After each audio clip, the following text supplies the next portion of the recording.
Hi Harrow, Mr. Stewart here, another episode of Wellbeing Well Away. And today I want to talk about stress and what to do about it, okay? And the way I'm going to explain this is taken from a book called The Self-Driven Child. It's a fantastic book. I would highly recommend it to parents. And the acronym they use is N.U.T.S. Novelty, unpredictability, threat to ego, and sense of control. And each one of these four things can lead to stress. And now we're faced with COVID, and I would say that potentially all four of these things are hit during this situation. So what I'll do is I'll go through each one, talk about what it is, and talk about what you can do to help with it. Okay? So novelty. Everything that is new can be stressful. And what we want to try to do is create a situation where we are knowledgeable about anything that is new. And usually with this knowledge, we are able to have a little bit more of a sense of understanding, and that understanding lowers our stress levels. So the really important thing is to try and get good quality information. So if it's related to COVID and the virus, make sure you're going to a very good source. And I wouldn't get into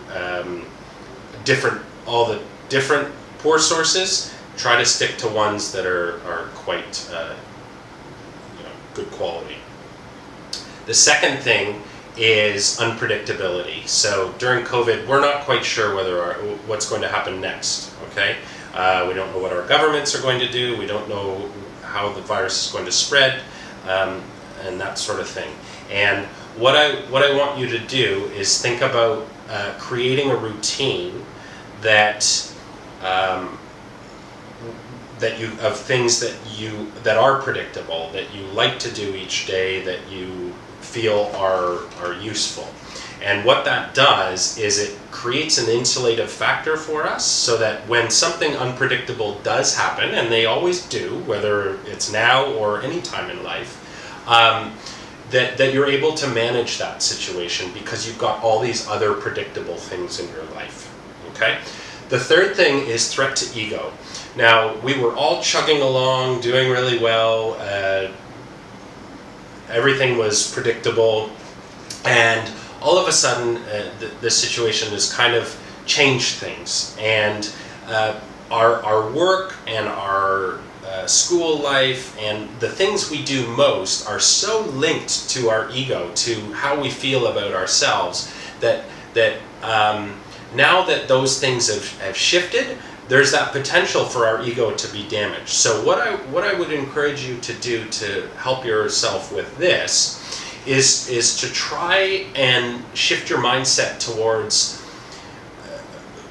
thinking about how you can develop skills out of this situation. So if you're a student, for example, you've been doing some online learning and maybe you've had some success with that or not, but it is an opportunity for you to be a bit more independent, a bit more, develop those skills of working for yourself and by yourself, which you're going to need when you go away to university, and you're going to need as you move into the workforce. So if you have a different mindset, it will help you develop that ego, and actually you may have the opportunity to come out with a stronger ego than you went into this situation. So a little bit of a challenge there, and see whether it works for you. And then finally is that sense of control. When we lose a sense of control, it can be very difficult to kind of get a sense of understanding of the world and that sort of thing. So what I would encourage you to do in this situation is focus on things that you can control. Okay? Make your routine, as I mentioned before, about things that are under your control, and focus on those things. What are the things that you really enjoy? What are the things that you can manage? We can't manage what the virus does, but we can manage washing our hands. We can manage taking care of ourselves, either through sleep or nutrition or exercise. So those are all things that we can control, and if we put our focus on those things, we're going to be a lot more successful at managing our stress during this challenging time. So that's a really quick synopsis. I'd love to talk more about it. If you have any questions, get in touch, and I'd love to hear from you. But for now, take care, stay well. Thanks very much.